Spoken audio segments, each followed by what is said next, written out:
नमस्कार सभी बच्चों को। बच्चों आज दिनांक 11 फरवरी 2021 और आज हमारी हिंदी की कार्यपत्रिका है और कार्यपत्रिका क्रम संख्या है 167।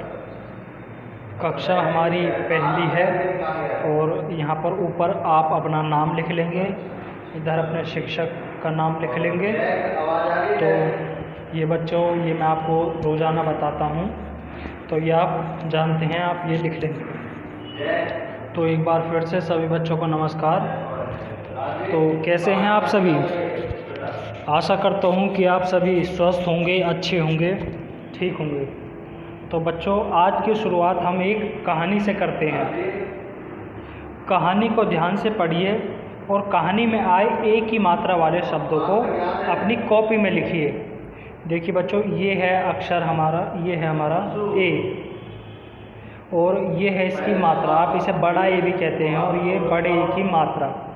तो पहले हम कहानी को पढ़ेंगे, फिर उसके बाद जो कहानी में शब्द आए हैं उन्हें ए की मात्रा वाले शब्द उन्हें अपनी कॉपी में लिखेंगे।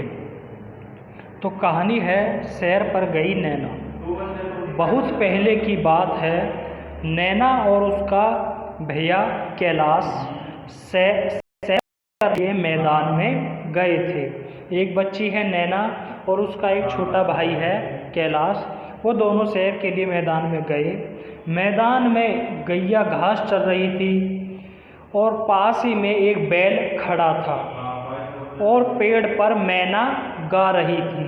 तो देखो उनके पास क्या कौन कौन है, एक तो गैया घास चर रही है, एक बैल खड़ा है और पेड़ पर मैना कुछ गुनगुना रही है, गा रही है। नैना टहलने लगी और भैया, देखिए भैया का क्या नाम है उसके बताइए। उसके भैया का नाम है कैलाश। भैया उस नैना टहलने लगी और भैया हरी हरी घास पर बैठ गया। भैया को मैदान के किनारे एक थैला दिखा। उसने थैला उठाकर ऊपर उछाला। नैना ने कहा शैतानी मत कर। नैना ने कहा शैतानी मत कर। भैया मुस्कुराया और फिर से थैला उछाला। इस बार थैला पेड़ की डाली पर अटक गया और मैना उड़ गई। देखो मैना जो पेड़ की डाली पर बैठी थी वो उस थैले से उड़ गई। नैना ने भैया से कहा कि अब हमें घर चलना चाहिए, मैया राह देख रही होगी। राह देखने का मतलब है बेटा यहाँ इंतज़ार करना। तो अब हम देखेंगे कौन कौन से शब्द इस कहानी में एक ही मात्रा वाले थे। देखिए यहाँ पर हम देखेंगे तो पहला शब्द है हमारा नैना, उसके बाद दूसरा शब्द है हमारा भैया, तीसरा है कैलाश, चौथा है हमारा सैर, फिर यहाँ नीचे देखेंगे तो मैदान, फिर है गया, उसके बाद इधर देखेंगे तो बैल, फिर मैना, इधर देखिए मैना, फिर नीचे वाली लाइन में देखेंगे तो बैठ, फिर इधर देखिए थैला, इधर देखेंगे तो शैतानी, फिर उसके बाद यहाँ पर कुछ शब्द हैं वो दोबारा से रिपीट हैं, जैसे भैया, मैना, थैला। तो लास्ट में एक शब्द है, लास्ट वाली लाइन में मैया। तो ये आप अपनी कॉपी में लिखेंगे। आगे देखिए नीचे दिए गए शब्दों को पढ़िए और सही जगह पर लिखिए। देखिए ये शब्द हैं, इन्हें हम पढ़ेंगे बैलगाड़ी, ततैया, थैला, मैना। अब देखिए यहाँ चित्र को देखिए, चित्र में एक सैनिक है, तो आप कॉपी में लिखेंगे यहाँ सैनिक देश की रक्षा करते हैं। एक बार मेरे साथ भी बोलेंगे आप इस लाइन को, सैनिक देश की रक्षा करते हैं। अच्छा आगे देखिए ये बैलगाड़ी है, यहाँ लिखेंगे आप बैलगाड़ी जा रही है। थैला लेकर बाजार चल। उसके बाद ततैया को देखकर सोनू भाग गया। फिर मैना है, मैना मीठा गाती है।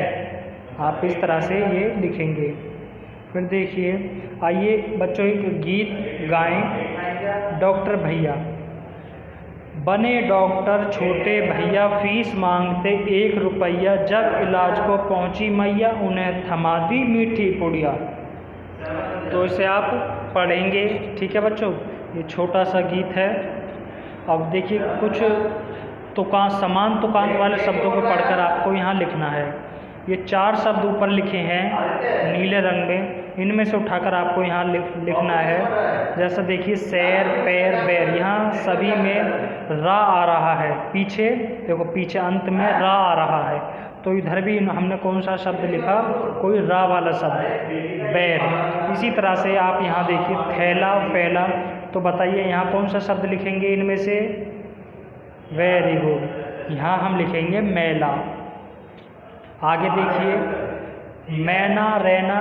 तो यहाँ बताइए कौन सा होगा जिसके ला अंत में ना आए? तो नैना। मैना, रैना, नैना। ठीक है बच्चों। फिर आगे देखेंगे, पैसा, वैसा, कैसा। देखो कैसा यहाँ लिखेंगे हम, कैसा। अब यहाँ देखिए लास्ट में, गैया, मैया, फिर आएगा भैया। ये भैया आप यहाँ नीचे लिखेंगे, ठीक है बच्चों। तो अभिभावकों के लिए सुझाव, बच्चों को बताएं कि प्लास्टिक हमारे पर्यावरण के लिए बहुत हानिकारक है। हमें प्लास्टिक की थैलियों की जगह कागज़ या जूट के बने थैलों का प्रयोग करना चाहिए। जो बच्चों आप सामान लेने जाते हैं, कभी कपड़े, साग सब्जी या कुछ और भी, कोई भी सामान किसी भी तरह का, तो वो अक्सर आप जो जिसे कहते हैं पन्नी या फिर प्लास्टिक की थैलियों में दिया जाता है। तो आप क्या कर सकते हैं, आप देखिए कागज़ के या फिर जूट होता है, जूट के थैले बनवा सकते हैं या फिर किसी कपड़े के थैले बनवा सकते हैं आप, और उनको प्रयोग कीजिए। क्योंकि ये जो प्लास्टिक की थैलियाँ होती हैं, पन्नियाँ होती हैं, इनसे हमारे पर्यावरण को बहुत ही ज़्यादा नुकसान पहुंचता है। तो आप इनका प्रयोग ना करें, अपने पर्यावरण को बचाएं, ठीक है। अपने पर्यावरण की रक्षा करें, प्रकृति की रक्षा करें, प्रकृति प्रेमी बने। तो बस आज के लिए यही। तो सभी बच्चों को एक बार फिर से थैंक यू। तो चलिए बच्चों, थैंक यू आप सभी को।